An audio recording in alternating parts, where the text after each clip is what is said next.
Hello, ako po si Pater Nuez Maquel, ang inyong religion reporter. Maraming Kristiyano sa Pilipinas. Sa katunayan, ito nga yung pinakamalaking Kristiyanong bansa sa buong Asia. Pero may iba-ibang Kristiyano ha, merong mga Katoliko, merong born again, merong aglipay. Iba-iba ang paniniwala. Alam nyo ba na ngayong linggong ito, pinagdiriwang ang isang linggo para sa pagkakaisa ng iba-ibang mga Kristiyanong simbahan sa buong mundo. Ito'y tinatawag na Week of Prayer for Christian Unity. At dito sa Pilipinas, ipinagdiriwang rin itong Week of Prayer for Christian Unity.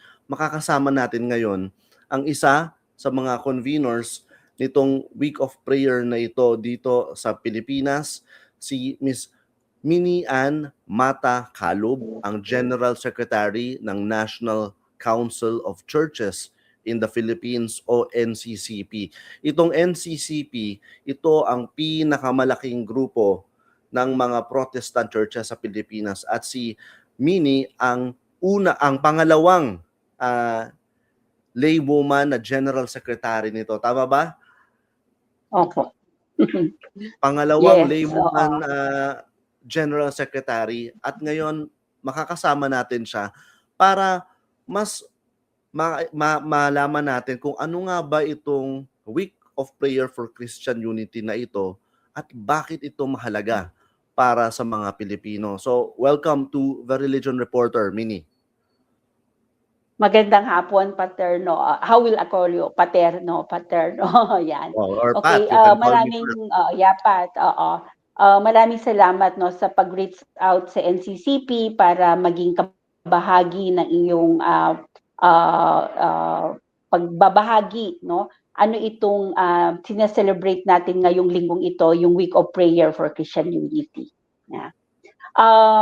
Actually, ang Week of Prayer for Christian Unity ay nag-umpisa pa noong 1908, no?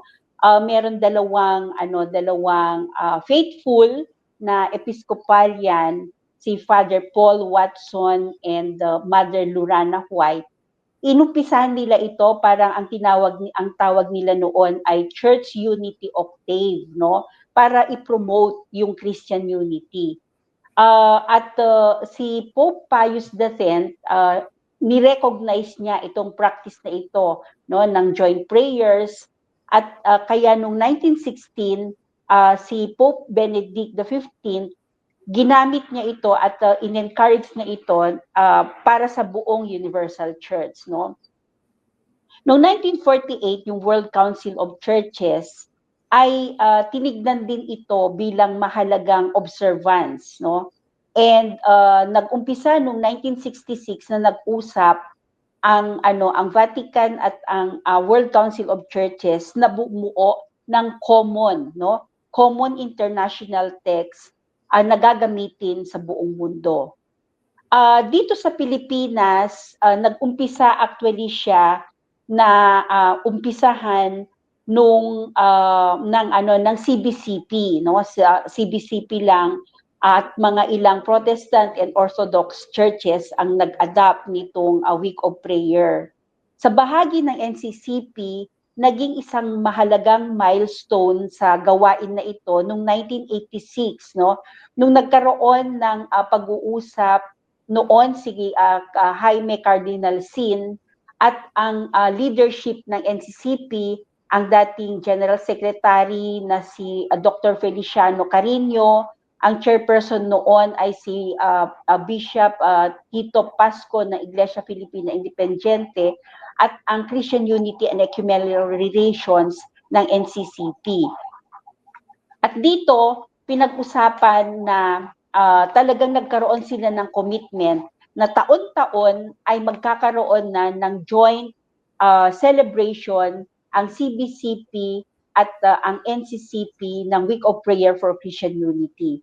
So sa bahagi ng CBCP, ito ay pinangungunahan ng Episcopal Commission on Ecumenical Affairs, at dito sa bahagi naman ng NCCP, kung anong programa or unit na in charge sa Christian unity and ecumenical relations. So since then, taon-taon nagkakaroon talaga ng pag-celebrate, no, itong Week of Prayer for Christian Unity. Yung materials, resources and prayers for the Week of Prayer for Christian Unity ay merong pinipili ang Vatican at saka ang World Council of Churches na focus country, no? So iba't ibang bansa ang ini-invite nila na manguna, no, doon sa pag-prepare ng prayers and the reflections, no? At ngayong taon na ito ay particularly na pinangunahan ng mga Armenian churches, no? Orthodox, evangelicals at saka Lutheran churches, no, sa Armenia. So kaya bahagi din ng Week of Prayer for Christian Unity ay pagsama na isinasama din yung kalagayan ng ng mga Armenians doon sa panalangin. Sa bawat bansa ina-adapt yung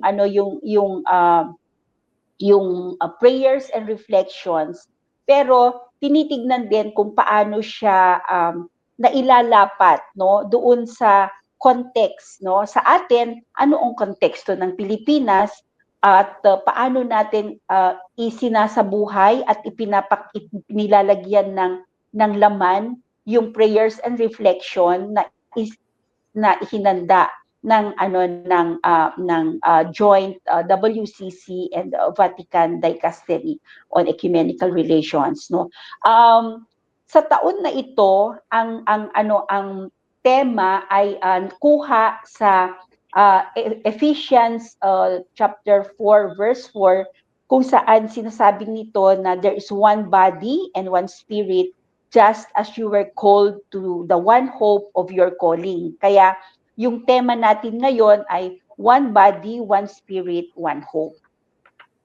Bakit mahalaga itong Week of Prayer for Christian Unity na ito?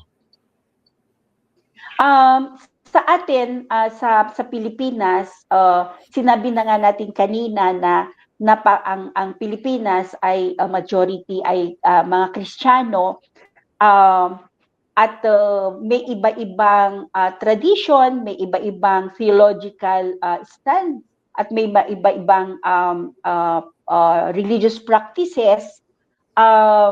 Pero nakita na itong Week of Prayer for Christian Unity ay isang pagkakataon kung saan hindi pinag-uusapan ang doktrina, hindi pinag-uusapan ang theolohiya, kung hindi pinag-uusapan ang sama-samang panalangin, no? Sama-samang panalangin para sa buhay, no, ng mga tao. At ipinapanalangin dito hindi lang yung mga Kristiyano, no, kung hindi yung buong sambayanan at yung buong mundo. Mahalaga din ito para ito din yung panahon para ipinapahayag ng mga kasali dito sa Week of Prayer for Christian Unity, paano talaga natin isinasabuhay yung sinasabi ng ating yung sinasabi ng ating Panginoon that they may all be one, no? Hindi necessarily iisang paniniwala, kung hindi tayo ay nasa iisang mundo, no? Kaya mahalaga na paano natin ine-express ang ating malasakit sa kapwa, paano natin binabasa yung kalagayan ng ating lipunan, at paano natin sama-samang ipanalangin kung ano nga ba yung sinasabi natin na one body, one spirit, at paano natin isasabuhay siya sa ating araw-araw na buhay. So in concrete terms, Mini, dito sa Pilipinas, paano natin i-apply itong panawagan na to ng Week of Prayer for Christian Unity? Ano ba yung mga konkreto ninyong panawagan ngayong taon? Oo. Sige, mula nung unang araw hanggang ngayon ay panglima na, no, panglimang araw na ng week of prayer, at mag-e-end ito sa Monday, na ito ay i-host ng Diocese of Tarlac. Mula pa nung unang araw, ipinapanawagan na particularly yung usapin ng justice and peace dito sa ating bansa, yung usapin ng kapayapaan, usapin ng pagsisilbi, lalong-lalo na doon sa napakaraming bilang ng ating mga marginalized communities, no? Halimbawa, nung pangalawang araw, kami ay nasa Tondo, at alam natin na ang Tondo ay marami dito ang mga marginalized communities, no? So yung Tondo Evangelical Church na pinangunahan ng UCCP, concretely sinasabi niya na ang Christian unity para sa kanila ay pag-abot doon sa mga kapitbahay ng simbahan, lalong-lalo na yung mga maliliit na mga komunidad, yung mga marginalized communities sa kanilang lugar. Sa mga sumunod na gabi, palaging ganon, no? Palaging ganon ang panawagan. In fact, kahapon ay nasa Southern Tagalog kami, at isa sa tampok na usapin ay mga flood control projects, no? Na isa 'yon sa mainit na issue ng ating panahon ngayon.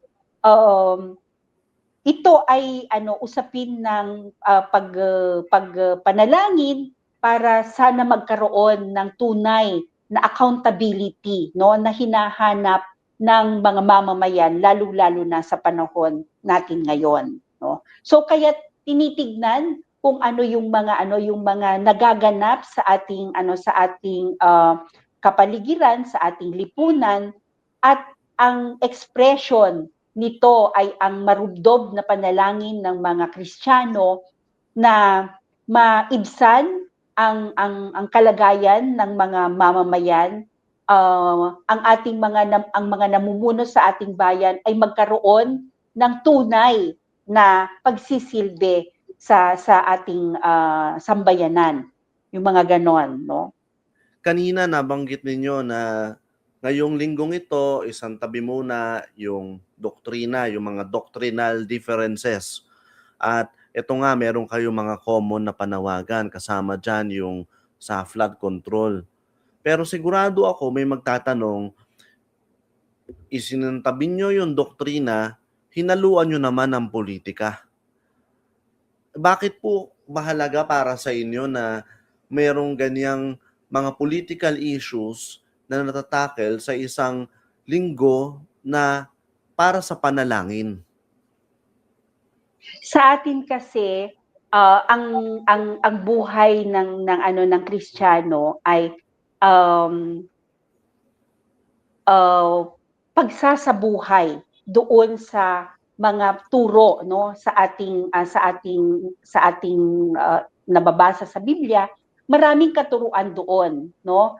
Pero hindi lang katuruan sa isip, kung hindi sinasabi din mismo na kailangan isagawa mo, no? Kailangan merong lived konkretong expression, no? Kung sinasabi mong mahal ko ang love thy neighbor, for example, yun yung great command, love thy neighbor. Paano mo masasabi na gusto mong mahalin o minamahal mo ang iyong kapitbahay? Kasi ang neighbor na sinasabi natin, hindi lang neighbor natin sa katabi ng ating bahay, kung hindi ang neighbor ay sinasabi yung buong sambayanan, no? Kung minamahal mo ang iyong neighbor, ay hindi mo ipipikit ang iyong mata kung merong mga katiwalian, merong oppression na nangyayari sa kanila, no? Halimbawa, sa mga magsasaka, kung nakikita mo yung pang-aapi sa mga magsasaka, bahagi ng iyong Kristiyanong katuruan ang magsalita at ipahayag kung ano ang nakikita mong mali doon sa pangyayari na ano. Kaya ito yung buhay na pagpapatotoo at pagpapahayag kung paano mo iniintindi ang iyong mga paniniwala. Sa mga programa niyo po ba ngayong linggo, may mga banggit po ba kay Pangulong Ferdinand Marcos Jr., Vice President Sara Duterte at iba pang mga politiko? Actually, kahit sa aming unity statement, wala naman kaming partikular no nabanggit sa mga pangalan ng ating mga namumuno, pero pag sinabi mong usapin ng human rights and just peace, syempre ang pamahalaan bilang siya yung dapat nagtataguyod ng karapatan ng tao, ay alam mo na at sinasabi natin na respect for human rights and isulong ang just peace ay nananawagan tayo both sa ating pamahalaan at sa sambayan ng Pilipino. Halimbawa, pag sinasabi natin na integrity of creation, hindi mo kinakailangang magsabi ng mga pangalan, pero ang sinasabi natin ay tamang pamamahala, tamang batas, at tamang paglilingkod no, sa sambayanan. Ngayon po, sinabi niyo po uli na walang usapan muna tungkol sa doktrina ngayong linggong ito. Pero sigurado din po ako na meron po mga magtatanong na mga miyembro ng mga simbahan, bakit natin hindi pag-uusapan ang doktrina? Malinaw naman para sa simbahan natin na itong simbahang ito ay mali yung kanilang paniniwala. Lalo na, kunyari, sabihin natin na ang simbahan na ito ay sumasamba sa Diyos-Diyosan. Itong simbahan na ito ay masyadong aktivista. Hindi na ito align sa ating paniniwala bilang miyembro ng sarili nating simbahan. Sila madumi, tayo'y malinis. Sigurado po ako, marami pong mga miyembro ng mga simbahan, ng iba-ibang simbahan, na ganyan po yung pag-iisip, di po ba? Oo. At ano po yung itutugon po ninyo sa mga ganun pong mga feedback nila? Bakit po bakit mahalaga pa rin itong ginagawa ninyo? Oo.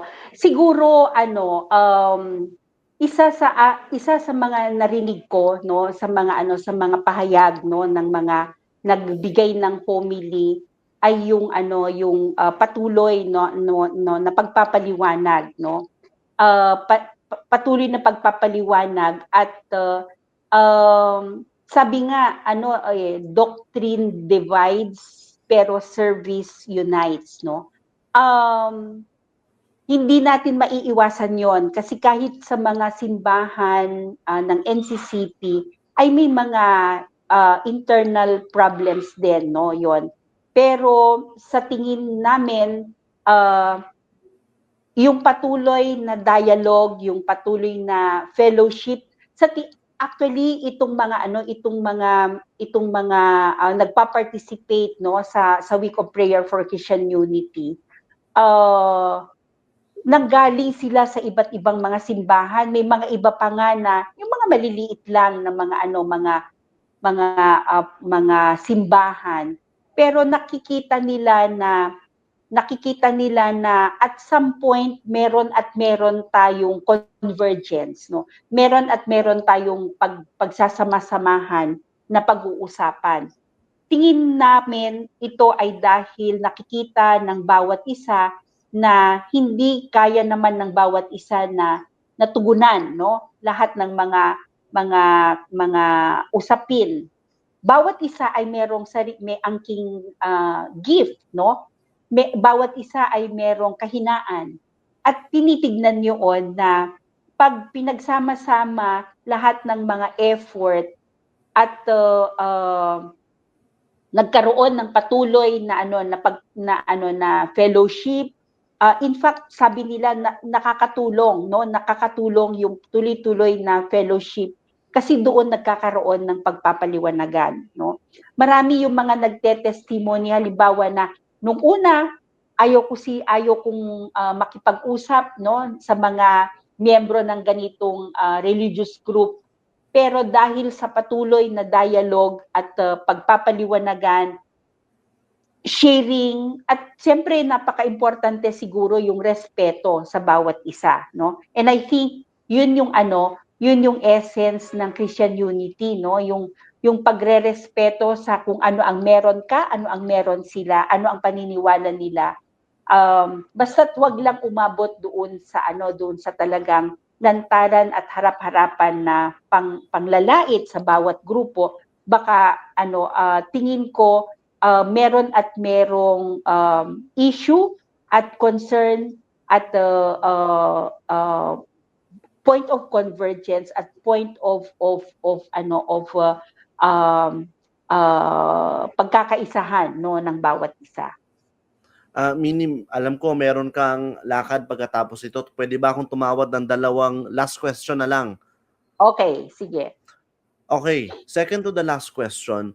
Bakit mahalaga ang inter-religious dialogue at ang ecumenism para sa inyo? Unang lahat, sa lahat, paliwanag muna siguro natin, ano ba yung ibig sabihin natin ng ecumenism? Sige, yung ecumenism ay yung pagkakaisa, no, ng lahat ng mga paniniwala at pagrespeto, no, doon sa merong paniniwala yung mga iba. Ecumenism ay hindi lang kakapareho, kung hindi pinag-uusapan kung ano nga ba yung pagsasamahan, pagkakaparehohan natin sa usapin ng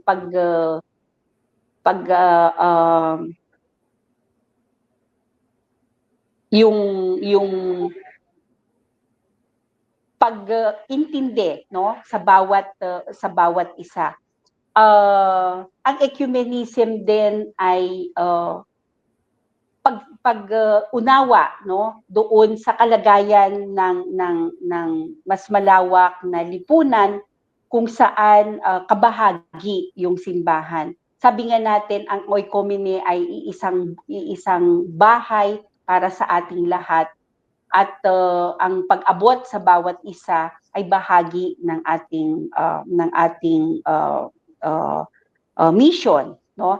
Yung interreligious, lumalampas tayo doon sa mga Christian denominations, other faith, para din makita kung ano yung pwedeng pagsama-samahan, no? At ano yung mga pwedeng pagkaisahan based doon sa pag-unawa natin sa sarili nating mga paniniwala, ano. At bakit po mahalaga yung ganitong kapatiran ng iba-ibang mga paniniwala sa bansa kagaya ng Pilipinas? Siguro sa panahon natin ngayon, sa laki ng ating hinaharap, no, na mga usapin sa ating lipunan, tingin ko napakahalaga itong patuloy na dialogue, patuloy na fellowship, dahil ito yung pamamaraan kung saan pwede nating pagsama-samahin ang boses, ang lakas ng bawat isa para maipahayag kung paano natin inuunawa, no, yung ating paniniwala at paano natin ipinapahayag sa konkretong pamamaraan ang paniniwala na ito. sa panahon ngayon, pinaka mahalaga yung pagsama-sama, no, ng mga iba't ibang boses. Huling tanong ko na lang sa ngayon, sigurado ako merong nanonood sa ating interview ngayon na medyo hindi pa rin komportable sa pakikipag-usap sa ibang relihiyon o ayaw nung konsepto ng unity, ng Christian unity. Kung hindi man unity in terms of doctrine, unity in terms of action. Hindi pa rin komportable sa ganon. Meron sigurado akong nanonood ngayon. Ngayon po, ano yung gusto nyong sabihin sa mga nanonood, sa mga mananampalataya kagaya nila sa ngayon? Feel free to address them. Sige, siguro sa ating lipunan ngayon na may marami ang mga umuusbong na rin, no, ng mga paniniwala. Ito yung pagkakataon na kung saan yung central sa ating identity and mission ay yung unity, no?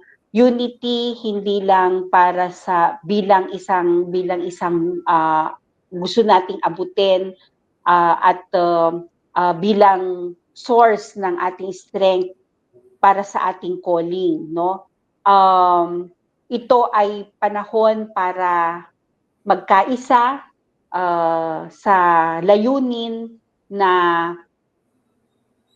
ang bawat isa ay merong sariling obligasyon, no? May obligasyon para ipahayag ang kanyang paniniwala, pero may obligasyon din tayo na maging prophetic, no? Prophetic witness kung saan pinapahayag natin kung ano yung nakikita natin sa ating lipunan at the same time ipinapakita natin ano nga ba dapat, no? Hindi dapat tayo na natatakot na magpahayag dahil ito ay bahagi ng ating obligasyon at ating paniniwala. Kaya sa ating mga mananampalataya, hindi dapat tayo tumigil doon sa usapin ng ano ang pagkakaiba ng ating doktrina, pero paano natin isasabuhay itong mga paniniwala na ito para maging kabahagi tayo ng pag-abot ng isang buhay na kasiyasiya para sa lahat, na kung saan ito naman ang panalangin at gustong ipaabot sa atin ng ating malilikha. At kagaya niya, no, nag-uusap tayo ngayon, si Minnie ay galing sa Iglesia Filipina Independiente, tama ba? Oo. Mas kilala bilang Agripay Church. At ako naman ay isang Katoliko, pero ngayon tayo nag-uusap. Bahagi rin siguro ito nung tinatawag nating Week of Prayer for Christian Unity. Kaisa nyo kami sa hangarin ng pagkakaisa ng lahat para sa mas magandang buhay para sa mga Pilipino. Maraming salamat, Minnie Ann Matacalub, General Secretary ng National Council of Churches in the Philippines. Salamat sa oras, Minnie. Maraming salamat din sa palagi mong pag-abot sa amin, no, kahit ano. So antabayanan din yung mga susunod na mga gawain ng NCCP dahil palaging ito ay nagpapaabot ng buhay, no, buhay na paniniwala. At i-feature din natin yan dito sa The Religion Reporter. So sa mga member churches ng NCCP, kung meron din kayong mga activities, mga feature, mga kwento na gustong ipamahagi, sabihin nyo lang, email nyo lang. Nandito ang aking email, religionreporterph@gmail.com, at i-feature namin kayo. Maraming salamat uli, Minnie, at sa mga hindi pa nag-subscribe, subscribe lang din sa The Religion Reporter sa YouTube, youtube.com/@religionreporter. Nakasama natin si Minnie Ann Matacalub ng National Council of Churches in the Philippines. Napaka yaman ng aming pinag-usapan.